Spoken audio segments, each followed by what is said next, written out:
ये आकाशवाणी रायपुर है। छत्तीसगढ़ी समाचार बुलेटिन के संग मीनल तिवारी के जय जोहार।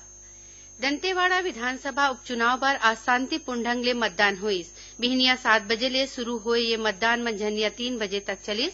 आधिकारिक जानकारी के मुताबिक ये सीट में 53% ले ज्यादा वोट डाले गिस। माओवादी मन के धमकी के बावजूद गांव के मनखे मन लोकतंत्र के महापर्व में बढ़ चढ़ के भाग लीन। मतदान शांतिपूर्ण ढंग ले कराए खातिर दंतेवाड़ा विधानसभा क्षेत्र में 18,000 ले ज्यादा सुरक्षा बल के तैनाती करे गे हे। ड्रोन कैमरा के मदद ले मतदान के बेरा नजर राखेगी। ये उपचुनाव के वोट के गिनती 27 सितंबर के होही और यही दिन नतीजा घोषित करे जाही। माओवादी मन ह आज चिकपाल गांव तीर विस्फोटक लगा के मतदान ला प्रभावित करे के प्रयास करीन।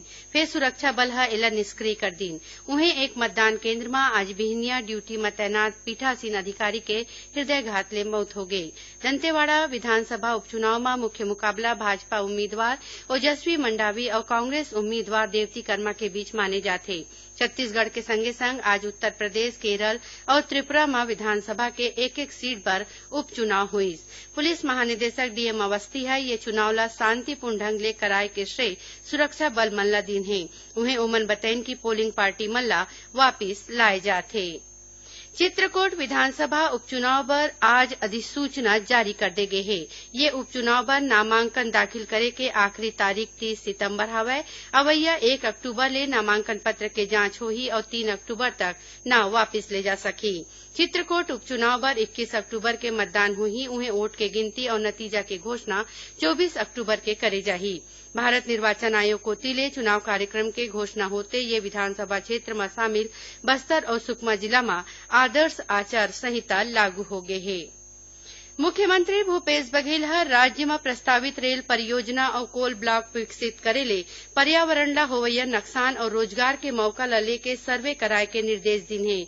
ओमन मुख्य सचिव ला प्रस्तावित रेल परियोजना और कोल ब्लॉक बनाए के पहली एखर लोगन के जनजीवन में होवैया प्रभाव और राज्य के लोगन ला होवैया फायदा के संबंध में अवैया 15 दिन में अधिकारी मन के टीम बना के सर्वे कराए बर किहिन है।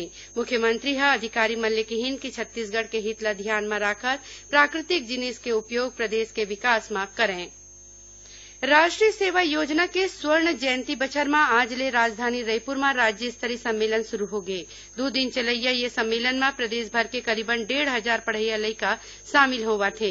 ये कार्यक्रम में कतकोन खेलकूद प्रतियोगिता होही, संगे संग आज संझा कुन सांस्कृतिक कार्यक्रम होही। सम्मेलन के आखिरी दिन काली मुख्य सम्मान समारोह और इनाम दे जाही, जेमा मुख्यमंत्री भूपेश बघेल शामिल होही।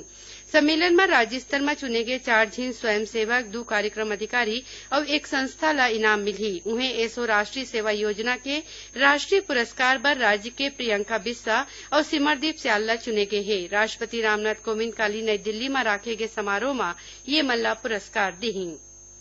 राजनांदगांव जिला के गंडई तहसील बनाए जाही ये घोषणा मुख्यमंत्री भूपेश बघेल गंडई में राखे गए चिल्हीडार महापर्व और बेटा जौतिया महाव्रत समारोह में करीन। कार्यक्रम में छत्तीसगढ़ के संग पड़ोसी राज्य के गोड़ आदिवासी समाज के लोगन शामिल हुईन।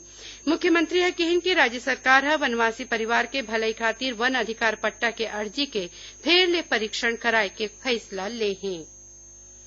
बिलासपुर के अचानक मार में आदिवासी मन के हित में कतकोन बेरा ले काम करत दिल्ली यूनिवर्सिटी के रिटायर्ड प्रोफेसर डॉक्टर पीडी खेड़ा के आज निधन हो गए। डॉक्टर खेड़ा पाछू कतकोन समय ले बीमार रहीन और ओखर इलाज अपोलो अस्पताल में चलत रही से। राज्यपाल अनुसुईया उइके और मुख्यमंत्री भूपेश बघेल श्री खेड़ा के निधन में दुख जतईन है। राज्यपाल ह अपन संदेश में कहिन कि आज के समय में ऐसन कमती लोगन होथे जोन बिना स्वार्थ के काम करथे। राजनांदगांव जिला में एक इनामी माओवादी हा आत्मसमर्पण करे हैं। एकर ऊपर 5 लाख रुपया के इनाम घोषित रहिस। यह दुर्ग रेंज के आईजी हिमांशु गुप्ता के आगू समर्पण करीन है। ये माओवादी ऊपर कई ठन बड़े घटना में शामिल रहे के आरोप है। दूसर कोती सुकमा जिला के डब्बा कोंटा गांव में माओवादी मन ह एक मनखे के हत्या कर दीन। जिला के पुलिस अधीक्षक शलभ सिन्हा हा ये घटना के पुष्टि करीन है। एकरे संग छत्तीसगढ़ी समाचार बुलेटिन इहे सिरावत है। जय जोहार।